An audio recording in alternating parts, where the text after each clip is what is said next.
নমস্কার বন্ধুরা, পম্পার কিচেনে আপনাদের সকলকে স্বাগত। মাত্র 10 টাকার মেরি বিস্কিট দিয়ে আজ দুর্দান্ত স্বাদের একটা রেসিপি আপনাদের সাথে শেয়ার করব। সামান্য কয়েকটা ঘরোয়া উপকরণ আর 10 টাকার এই বিস্কিট দিয়ে বানানো রেসিপিটা এতটাই টেস্টি হয় যে একবার খেলে বারবার বানাবেন। শুধু তাই নয়, খুব কম সময়ে অতিথি আপ্যায়নের জন্য অসাধারণ একটা রেসিপি। তাহলে চলুন দেরি না করে আজকের এই দুর্দান্ত স্বাদের রেসিপিটা দেখে নেওয়া যাক। আজকের রেসিপিটা বানানোর জন্য দেখুন, এখানে আমি নিয়েছি মেরি বিস্কুট। আপনারা চাইলে কিন্তু অন্যান্য বিস্কুটও ব্যবহার করতে পারেন। 10 টাকা খরচ করেই আজকের যে রেসিপিটা বানাবো অবশ্য বাড়িতে আমরা ট্রাই করবেন। যে কোনো একটা 10 টাকার বিস্কুটের প্যাকেট হলে হবে, যে কোনো বিস্কুট দিয়ে কিন্তু আমরা এই রেসিপিটা বানাতে পারবেন। তো এখানে আমি মেরি বিস্কুট নিয়ে নিয়েছি, দেখতেই পাচ্ছেন। তো আপনারা চাইলে কিন্তু ব্রিটানিয়া গোল্ড হোক বা অন্যান্য পার্লেজি হোক 10 টাকার প্যাকেট বিস্কুট হলেই হবে। তো চলুন এবার আমি নেক্সট টাইম আপনাদের সাথে শেয়ার করি। এবার দেখুন, একটা মিক্সির জার আমি নিয়ে নিলাম। এর মধ্যে বিস্কুটটাকে আমি ভেঙে দিয়ে দেব।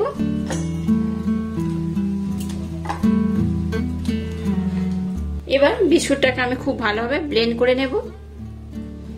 দেখুন, বিস্কুটটাকে কিন্তু আমি খুব ভালোভাবে ব্লেন্ড করে নিয়েছি। এটাকে এই পাত্রের মধ্যে আমি ঢেলে নেব। আবার দেখুন, ওই মিক্সির জারটা নিয়ে নিয়েছি। এবার কয়েকটা আমন্ড আর কয়েকটা কাজু বাদাম এখানে আমি দিয়ে দিলাম। আবার এটাকে আমি একটু আদা আদা করে ব্লেন্ড করে নেব।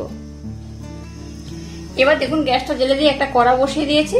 এবার এর মধ্যে আমি 1 চামচ ঘি দিয়ে দেব। ঘিটাকে একটু গরম করে নিয়েছি। এবার যে বিস্কিটটাকে আমি খুব ভালোভাবে ব্লেন্ড করলাম সেটা দিয়ে দেব।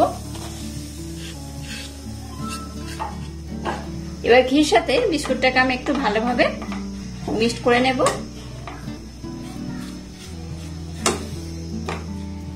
এবার মিষ্টির জন্য এখানে আমি দিয়ে দেবো চিনি, এই চামচে 2 থেকে 3 চামচ। এবার মিষ্টিটা যে যেমন পছন্দ করবেন সেইভাবে দেবেন। 3 চামচ মিষ্টি আমি দিয়ে দিলাম।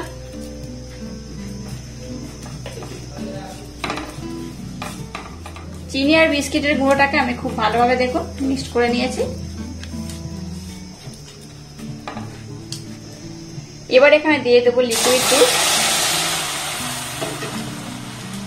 দুধটা একেবারে খুব বেশি দিয়ে দেবেন না, অল্প অল্প দেবেন আর এটাকে খুব ভালোভাবে মিক্সড করবেন।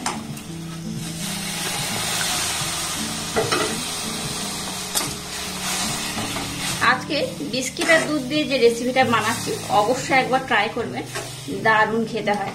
একবার না বানিয়ে খেলে বিশ্বাসই করতে পারবেন না যে এত কম খরচে এত সুন্দর একটা রেসিপি বানানো যায়।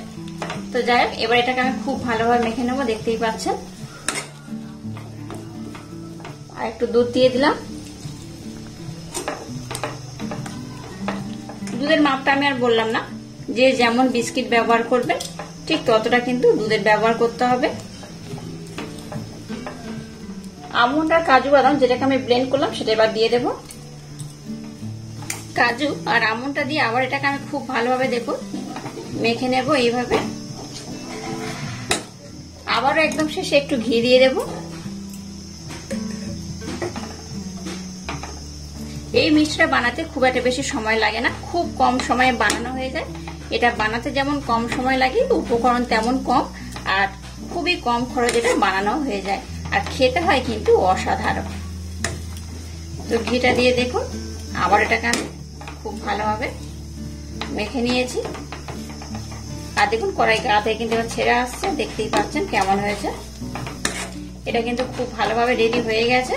এবার আমি গ্যাসটাকে বন্ধ করে দেবো। এটাকে আর কিন্তু খুব বেশি টাইট করা যাবে না, এরকমই হবে। এবার আমি গ্যাসটাকে বন্ধ করে দিলাম। এবার দেখুন, এরকম একটা পাত্র নিয়েছি, পাত্রের চারধারে কিন্তু খুব ভালোভাবে আমি ঘি প্রলেপ লাগিয়ে দিয়েছি। এবার মিশ্রণটাকে এর মধ্যে আমি দিয়ে দেব। এবার এই চামচটা দিয়ে এটাকে আমি চাপ দিয়ে দিয়ে খুব ভালোভাবে সেট করে নেব। আপনারা চাইলে একটু মোটা করে বা একটু পাতলা করে এটাকে শেপ দিতে পারেন, আর চাইলে কিন্তু আপনারা মিষ্টির পরিমাণটা কম বেশি করে বানাতে পারেন। আমি যেহেতু আপনাদের সাথে নানা রকমের সবসময় মিষ্টি বলুন বা নানা রকমের রেসিপি শেয়ার করি, তাই কিন্তু আমি একটু কম কম বানাই। তো আপনারা যখন বানাবেন তখন কিন্তু কম বেশি করে বানাতে পারেন। পরিবারে যতজন মেম্বার সেইভাবে কিন্তু আপনারা বানাতে পারেন। তো যাই হোক, এবার এটাকে আমি খুব ভালোভাবে এইভাবে সেট করে নেব। দেখুন, এটাকে আমি চামচের মাধ্যমে খুব ভালোভাবে কিন্তু সেট করে নিয়েছি, দেখতেই পাচ্ছেন। এবার এটাকে আমি নর্মাল ফ্রিজে রেখে দেবো আধা ঘন্টার জন্য। আপনারা চাইলে কিন্তু নর্মাল ফ্রিজে নাও রাখতে পারেন, তবে নর্মাল ফ্রিজে রাখলে কিন্তু যে কোনো মিষ্টি এই গরমের সময় ঠান্ডা ঠান্ডা খেতে বেশ ভালো লাগে। তাই এটাকে আমি নর্মাল ফ্রিজে আধা ঘন্টার জন্য রাখবো। আধা ঘন্টা পর বার করে আমি আপনাদের দেখাচ্ছি মিষ্টিটা কত সুন্দর হয়েছে। মিষ্টিটাকে আমি 1 ঘন্টা নর্মাল ফ্রিজে রেখে দিয়েছিলাম, দেখুন বেশ ভালোভাবে সেট হয়ে গেছে, দেখতেই পাচ্ছেন বেশ টাইট হয়ে গেছে।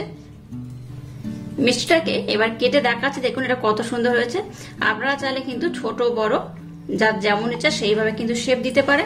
আমি প্রথমে 2 টুকরো করে নিলাম, এবার এটাকে এইভাবে আমি 3 টুকরো করে নেব।